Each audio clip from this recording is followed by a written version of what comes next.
tired? A little. How is that? Soothing. But very wet.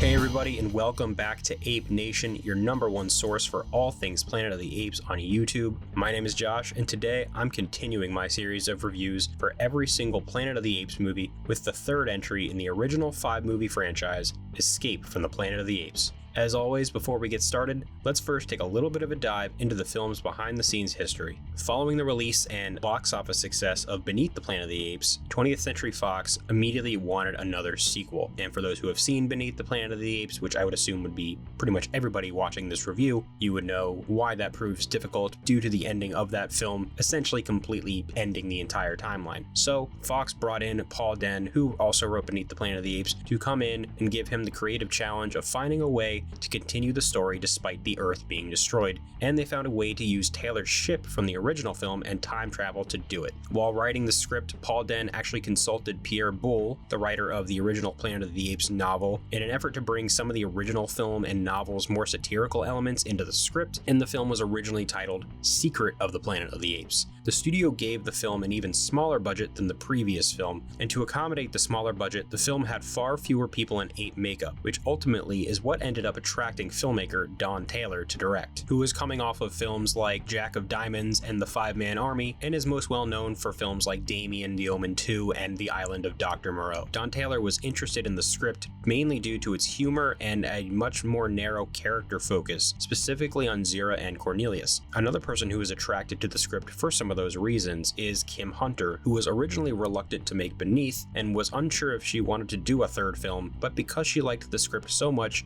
she eventually agreed to return, though later she was quoted as saying that she was pretty glad that Zira was not required anymore after this film, stating that despite the friendly atmosphere on set, she and Roddy McDowall felt a sense of isolation for being the only people dressed as chimpanzees. Due to the lower budget, the film ended up having a fairly rushed and smaller scale production than the first two films, being shot in only 6 weeks from late November 1970 through most of January 1971, and was released on May 26, 1971 to mostly positive reviews, on a budget of $2 million and a box office gross of $12 million, which adjusted for inflation today is just under $93 million at $92.9 million. As for my initial thoughts and my first experience with this film, I loved this movie when I first saw it. After watching Beneath and being so let down by it the first time I saw it and pretty much hating that movie completely, watching this one, I was so taken aback by how much I loved it. I was so into it. I was obsessed with Cornelius and Zira. I loved that they were the main characters. I loved that we got to spend more time with them. I loved how goofy it was. I loved how different it was. I really just loved the fact that we got to spend an entire movie just focused on Cornelius and Zira and seeing them get their own character arc, seeing them get their own story. And I actually went through a period where I started to like it less and less as I started gravitating towards darker stories and darker tones as I got a little older. But over the last several years, I really started finding my love for this movie again, and even more as I've gotten older. I've grown to appreciate the campiness and how much it just wears its heart on its sleeve, and how smart it is, and how well written it is, and how fun it is, and also I love the differing tones throughout it, and ultimately I think it's my favorite of the sequels. I think this is a fantastic movie, and now I want to talk about why. Following the destruction of Earth in the year 3955,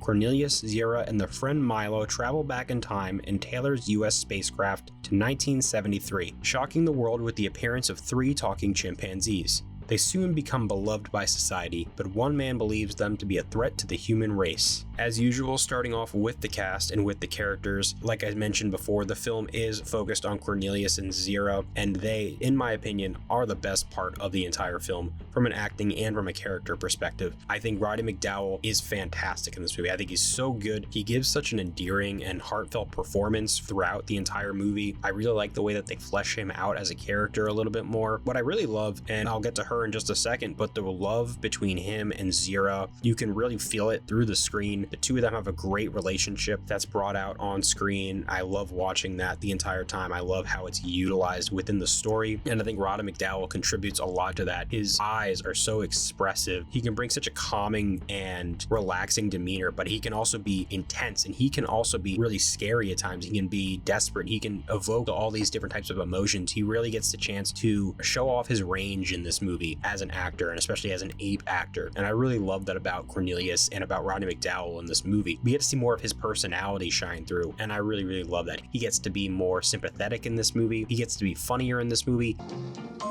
May I measure your inside leg, sir? No. Oh. But he doesn't quite come as close to being the standout of this movie as Kim Hunter as Zira, who in my opinion is without question the star of the show in this thing. I think she steals the entire movie. I think her comedic delivery and comedic timing is golden. I think she is hilarious, and I also think she's incredibly emotionally gutting when she needs to be. She brings out everything you want her to in this movie and with this character, and Zira is the entire heart and soul of the movie. Really, it's Zira and Cornelius, but if you had to only pick one of the two, to me Zira is the heart of the movie. Did they make you tell them about Taylor too? They made me tell them everything, Cornelius. Roots. Shall I tell you something? I'm glad I did. We can't live with lies.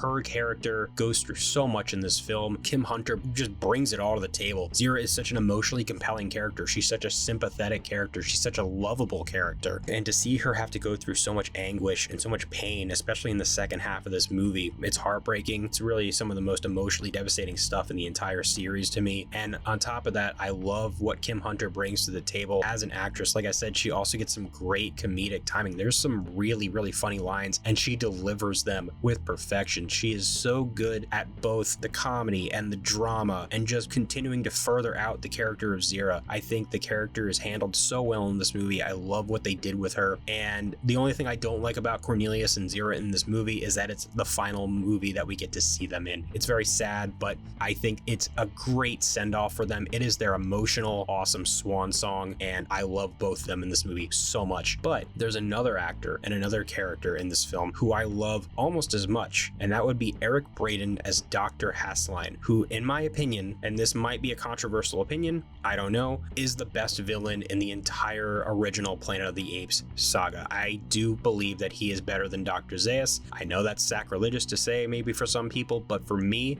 this to me is the definitive movie villain when I think of the original Planet of the Apes movies. What I love about Dr. Hassline is that I can really understand where he's coming from, and you can really empathize to a degree with what he's doing, and you might hate him by the end of the movie, and I personally do, but I don't think he's 100% in the wrong for the why of what he's doing. I think he's such an excellent, layered, smart, and understandable villain. In the performance from Eric Braeden, it does such a great job at finding this perfect balance. He rides such a fine line between being sinister and menacing, but he's charismatic and he's believable, and he's not a mustache twirling villain. When I say menacing, I don't mean in a sense of like someone like James Gregory as Ursus. You know, he's not this big, hulking, physically imposing figure, but his presence and his performance and the way that he presents himself, he just makes you unnerved when you're around him. But he also finds a way to make you like him and make you want to listen to him and hear what he has to say. Do you want them and their progeny to dominate the world, Mr. President? Well, not at the next election, no. But one day, if the progeny turn out as well as the parents, who knows? They may do a better job of it than we have. By destroying the world? Are you quite sure that what they saw destroyed was the world? But aren't you? At the end of the day, he's not just this evil person. He's a guy on a mission to save humanity at any cost. And I think there's something really, really interesting about that character, and I think it's executed to near perfection, in my opinion. I think he's handled so well, and I love the performance that Eric Braeden brings to the table to make that character as good as he is. The film also introduces some other really great new human characters with Bradford Dillman's Lewis and Natalie Trundy's Stevie. Bradford Dillman as Lewis, I think he's really charismatic. He's likable. likable character. The chemistry with him and Cornelius and Zira, with Bradford Dillman and Ryan McDowell and Kim Hunter, I think is really, really fun to watch. I think they have a great back and forth in all of their scenes together. Lewis provides that character that's just an all-around good, likable guy. He wants to do the right thing and he wants to be there for Cornelius and Zira. As for Natalie Trundy as Stevie, who also played one of the mutants in Beneath the Planet of the Apes, she doesn't quite get enough to do, but she does well with the small role when she can. I think the character serves her purpose well. She has her small but significant moments, and I do enjoy those when we get to them. The one other member of the cast that I did want to shout out, he's not in the movie much, but he has a much bigger role in the next film, and that is Ricardo Montalban as Armando. Like most people in the world, I love Ricardo Montalban. He was a treasure. He was a fantastic actor, and he's probably my favorite actor that was ever in any of these movies, and I loved his role as Armando. Again, it's a very small role. He only has like 2 scenes in this entire film, but he brings a real warmth and a really endearing presence to the character and just to the movie in general, and I really like seeing him in this movie. I like the small role that he gets to play at the end of the film. As for the makeup and the prosthetics used in the film, as has been with all the other films, it's incredibly impressive, and actually I would maybe even say it's more impressive in this movie. I think because there are no other apes other than Cornelius and Zira, and in the first couple of scenes Milo, and maybe this is just me thinking this, I could be completely wrong. I think because all of the prosthetic budget only had to go to 2 characters throughout the entire film, they were able to make them look just as good, if not better than the original, and I really think it works in this film. I think they look fantastic. As for what doesn't work, there are some instances where they have primitive apes, and instead of getting, actual apes, which would probably be impossible to do for at least what the story calls for, there are a couple of scenes where there's a man in suit wearing a gorilla costume, and same with a chimpanzee towards the end of the film. There's no way to sugarcoat it. They don't look good. The primitive ape costumes look incredibly dated, even by 1970s standards, at least in my opinion. They don't look good. They do not hold up, but they only show up a couple of times throughout the movie. They're distracting and they're very noticeable, but they aren't there enough to really ruin my enjoyment of the film or the experience whatsoever. Something I really love about this movie is the story that they're telling. What I love so much, especially in comparison to Beneath, is that this just feels like such a complete beginning, middle, end story. Obviously, it does have an ending that sets up where the next film is going to go, but the film almost feels like a soft reboot, and this is obviously made before the term soft reboot even existed, but it feels like a soft reboot within its own timeline, It feels like a much more complete story than what they were doing with Beneath. You could actually probably watch this without seeing the first 2 films and be completely fine. You would have some questions, but I think you'd be completely fine. I also think it's a really clever inverse of the original movie. You have apes going to this completely alien timeline, this alien world to them, and having to experience it, and eventually towards the end of the film realizing that it's not safe for them and they have to get out of there. It's also one of the most emotionally resonant stories of the original series. I think Conquest is the only other one that I think competes with it, but I love how emotionally driven this story is, and I love that it's driven by the characters, and it's really well balanced between having a great story and really taking its time to focus on the characters and their journey and their character arc, and bringing all that to a head and creating what I think is a really emotionally resonant story throughout the entire thing that just snowballs and snowballs until you get to that really intense finale. Speaking of the ending, Spoiler alert! Spoiler alert! I really love the end of this movie. Again, it's heartbreaking, but it does a great job at setting up the next film and setting it up well. It leaves you on just a little bit of a cliffhanger, but it still feels self-contained within its own story, where you could probably just end the franchise here and that could be the end of the story. I think that final scene with baby Milo saying mama, I think is really, really heartbreaking, and it hits especially hard after that emotional whiplash you get from the reveal that Zira swapped the babies earlier in the movie.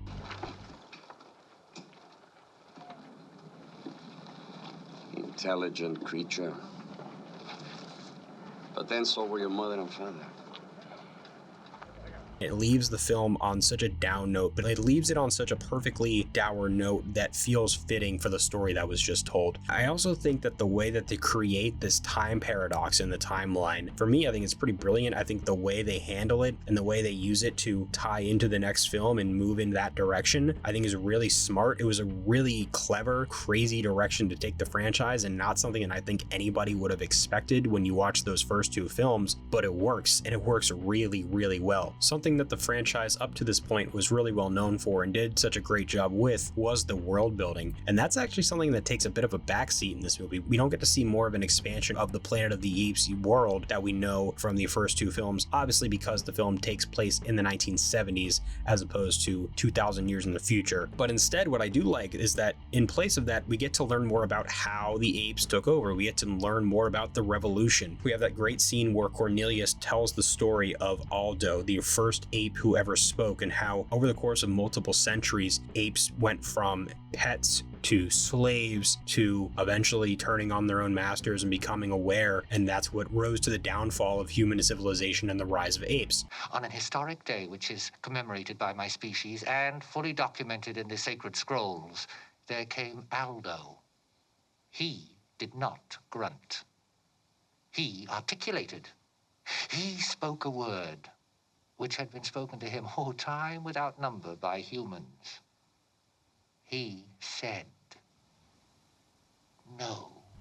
Another thing I really love about this movie is the drastic change in the color palette and the overall aesthetic. I love how different it looks from those first two films. Obviously, they have to. They go away from that primitive / dystopian blend aesthetic that really drives the overall look of the first two films. And as much as I love that, I like that this movie takes such a radical change in a different direction. It is such a welcome change after two post-apocalyptic type of films set in the far future. I like that it's a lot more colorful. I like that it's a little brighter. It's a much more wider variety of colors in the color palette, and so I think it looks different, but I like that it looks different. I think it fits the tone and it works really well for the type of story that they're telling and the tone that they have within it. And then as for the directing, I think it's one of the most well-directed films in the entire series. The pacing is awesome, especially coming off Beneath, which one of my biggest issues with that movie was the pacing. I thought that was a really poorly paced movie. This movie takes things in a completely different direction and does great with the way that it moves, just from the opening scene all the way until the end. I've said this before, it really just feels like a snowball effect. That first act is basically this fish out of water comedy, and it fits and it flows, and then we shift into a bit more of a drama with some comedy and then with a bit more of that social thriller aspect, and then we get into the third act, which is just this intense, dramatic, dark ride to the very end of the film. And I love how it moves from each part of the film to the next. I also think that that drastic change in tone works really well. I think when you go from the first two films to this one, it's just such a different type of film, but for me it works. It's really refreshing, and not just a change in tone from the first two films, but a change in tone in this film from the beginning to the end of the movie. When you look at the beginning of the movie, it's a little more bright, it's a little more colorful. You know, there's some drama, there's some intensity going on, but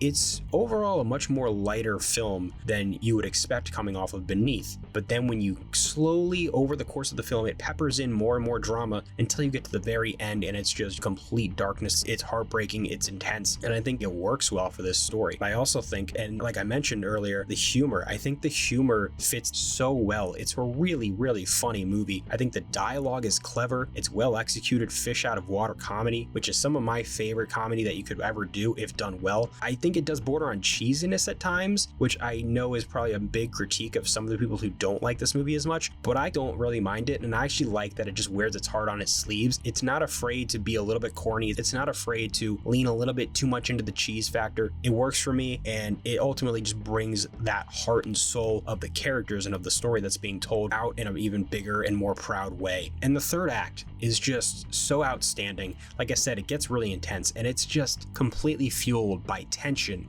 and raw emotion and your love for these characters and seeing what happens to them. It's scary, it's sad, it's heartbreaking, and it's so well done. It's so well directed. It's really well cut together. The entire last 20 to 30 minutes of this movie, it's some of my favorite stuff in this entire franchise, and that includes the new movies. And as you're getting to those final 20 to 30 minutes of the movie and the walls start closing in and you fear more and more for what's going to happen to Cornelius and Zira, the filmmakers do such a great job of making you care and keeping you engaged to the point where you're as desperate to see them make it out alive as they are. What I also love, and this also contributes to some of the intensity and some of the filmmaking as a whole, is the musical score in this movie. Jerry Goldsmith, who did not come back to do the second film, comes back for this film. He didn't come back to do Beneath the Planet of the Apes, and in my opinion, on a music level, that movie suffered for it. I don't think the score for that movie really holds a candle to the first film. I think this one does. I think the music in this movie is great. What I really love is the completely different type of music he does. Jerry Goldsmith finds a way to bring what you loved about the music in the original film, but in a completely different way. It's not at all the kind of music that you got in that film, but it's evocative of it. It gives you similar feelings of it, and it does what it's supposed to do in the same way. What I really love is the use of percussion throughout. He uses a lot of drum sets and mallets and piano. It's a lot more of almost like a jazzy sounding soundtrack.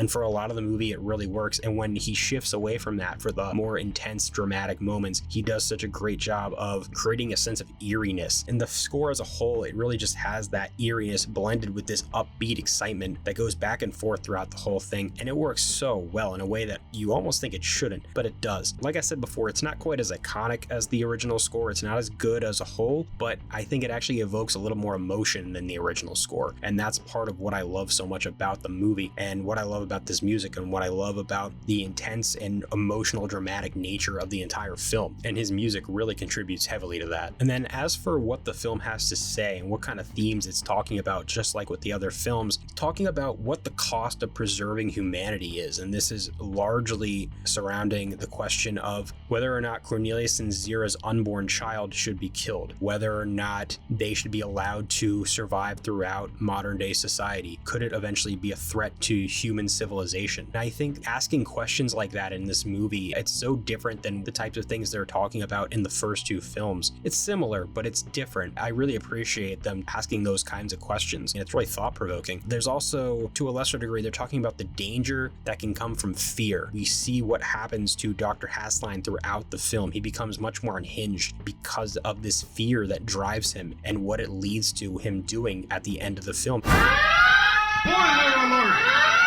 Spoiler alert! It leads to him killing Cornelius and Zira, and it's a really heartbreaking ending, and I think it just ties into that theme as a whole, is what can come from fear, what the tragedy and the danger that can come from holding so much fear and letting it drive you. Or later. That's what I'm worried about. Later. Later we'll do something about pollution. Later we'll do something about the population explosion. Later we'll do something about the nuclear war. We think we got all the time in the world. How much time has the world got? Somebody has to begin to care.